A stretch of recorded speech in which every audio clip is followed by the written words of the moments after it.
Powered by the Montana Television Network. This is the 10 o'clock news on Q2, Montana's news leader. Good evening, everyone. Thanks for joining us this Wednesday. I'm Jeanelle Slade. And I'm Russ Riesinger. A lot of backroom maneuvering at the Montana legislature today as the finish line draws near. Montana lawmakers trying to tie up some loose ends on the state budget and a few other issues and wrap up the 2019 session. But today at the Capitol, they didn't quite iron out all the wrinkles and are coming back for at least one more day. MTN Chief Political Reporter Mike Dennison reports. Wednesday started with a packed meeting room at the Capitol where two committees were expected to hammer out the final details on a pair of key budget bills. But it ended with most legislators standing around and waiting for the deal makers to bring a final product that never quite materialized. An attempt to cram a new $16 million preschool program into a budget bill failed early Wednesday on a party line vote, with Republicans opposed. Public school lobbyists spoke against the move. It's just simply wrong to create a completely new universe of private charter schools, which is what we're talking about, paid for by the taxpayers. But the preschool issue may not be dead.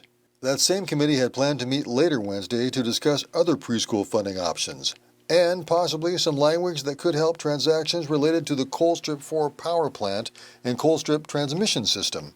But lawmakers could not find a solution on either issue, and the panel postponed its next meeting until Thursday.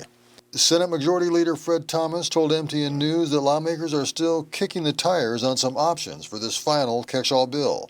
Senate Democratic Leader John Sesso, however, said he's not sure the Colstrip language can fit into the budget bill. On another front, lawmakers did keep alive the bill to authorize construction of a new $48 million museum for the Montana Historical Society. That bill should have its final vote in the House on Thursday, which could also be the final day of the session. Lawmakers reconvene at 9 a.m. on Thursday, hoping once again to put the finishing touches on the 2019 session. Reporting from Helena, Mike Dennison, MTN News. Lawmakers must approve the state's two-year budget before they adjourn or face the possible prospect of a special session. Well, more speed bumps in the lawsuit against the United States government and TransCanada over the Keystone XL pipeline. Rosebud Sioux Tribe and Fort Belknap Indian Community filed the original complaint back in September. An amended complaint has just been filed in federal court. It states that by issuing the 2019 permit, the government has failed to protect, shield, or defend the tribes. Now, this includes protecting the treaty rights, natural resources, land, water, and cultural places from waste. The tribes are asking for the court to stop the government and TransCanada until they comply with the law. Plans are moving forward tonight for the future Lockwood High School. In fact, 100 8th graders, the class of 2023, registered for school just last week. Q2's David J. standing by now with more on how things are coming along. David. Jeanelle, Russ, Superintendent Tobin Nevasio says the board will be looking to hire coaches and administrators at its next meeting. And construction of the $49.9 million high school is on schedule. Lockwood Schools posted on social media that crews have put up the first walls and poured floors for parts of the building. Construction started in February, and the Freshman Academy will be ready this fall, and the rest of the high school will be finished in the fall of 2020. Those 8th graders will make up the very first freshman class with basic courses, and Nevasio expects about 550 students for the 2022-23 school year. The company building the school has also recently built other schools and buildings. Probably working on schools is one of the most fun commercial projects to work on. It's excitement from a little kid standpoint to get these buildings. This first year it'll be used for the incoming freshmen. Long term it'll have a connector hallway to the main high school building. This is a big upbeat, spirit lifting type project, so they're very enjoyable to work on. Also last week, the Sideline store set up the Lockwood Lions official online store for Lockwood High School sweatshirts and t-shirts. Russ, Jeanelle? All right, thank you, David. Well, first came the name twice, and now come the colors and mascot choices. The newly dubbed Gallatin High School in Bozeman has narrowed down and unveiled its top 5 mascot options: the Raptors, the Osprey, the Rams, the Mountaineers, or the Timberwolves. And its color combinations are down to black and light blue, black and royal blue, black and silver, or orange and gray. Now the community and students will weigh in through another poll. The committee hopes to have a final recommendation by mid-May. The Beartooth Pass soon open for travel. Plow crews today making their way up the Beartooth Highway. As you can see, tackling the tallest part of this drift which is standing about 18 feet high. Now, the walls of snow even higher in other areas. Crews hope to have the road cleared and open for Memorial Day weekend. Typically, that's when the pass reopens, but as we all know, there's still plenty of time for Mother Nature to throw a wrench in the weather. Turning to weather now, Bob, you were kind of shaking your head there. Mother Nature may have other plans. You've been tossing around the S word a little bit. Yeah, let me show you what's going to happen. Of course, tomorrow's going to be a really nice day for us across much of Montana. So let's go to the graphics. You can see not much going on. Here's where we are tonight. By tomorrow, most of the day, sunny skies and Billings in south central Montana. And there's where we are Thursday at 6:30 p.m. Then let's go to Friday, and bam, look at all the rain, and look at the snow up in the mountains as well. And then on Saturday, more scattered rain showers for the Billings area. Sunday, look at now the rain is changing over to snow, and then on Monday, it's all snow here on Monday. And then how much snow are we talking about? Well, let me show you. Here's what we'll see through Sunday night. Just light stuff for Billings, Livingston, 2 to 4 inches of snow. But by Monday night, Billings could be looking at 2 to 4 and 4 to 6 inches possible over in Livingston. Those are the computer estimates. We'll see how close they come. We'll have the rest of your forecast in a few more minutes. All right, thank you, Bob.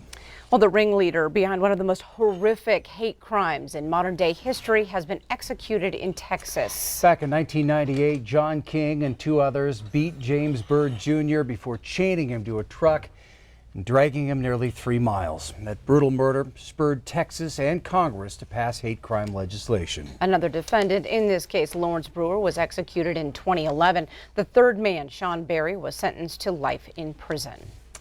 Well, warm weather has returned to the state, which means people will be seeing more bugs flying around each day. And while some see them as an annoyance, their return means the revitalization of many Montana communities. MTN's John Riley has more. Fly fishing has been a popular outdoor sport in Montana since the early 20th century. Since then, it's grown into a major industry of shops, manufacturers, and outfitters. Towns like Craig reel in tens of thousands of anglers each year. Craig's unique. It's a town of 40 residents. It's a couple hundred yards long and wide, and there's 3 fly shops. Cross Currents Fly Shop owner Chris Strainer says during the summer months, the town is packed with people and the shop sells hundreds of flies each day. This year is a little unusual though. While fly hatches are underway, you won't see many fly fishermen on the Missouri due to water flows being twice as high as usual. So it changes a little bit of our clientele here, or changes the way that people have to approach the river. High water years like this are great for the fish. The fish love it. They just make fishing a little bit tougher. Strainer says this will most likely make for better dry fly casting in a few months. The Montana Department of Tourism and Development say all types of fishing are popular in Montana, and the state has become an international fishing destination. Around 1 million people come to Montana each year to cast in the Treasure State's lakes, rivers, and streams.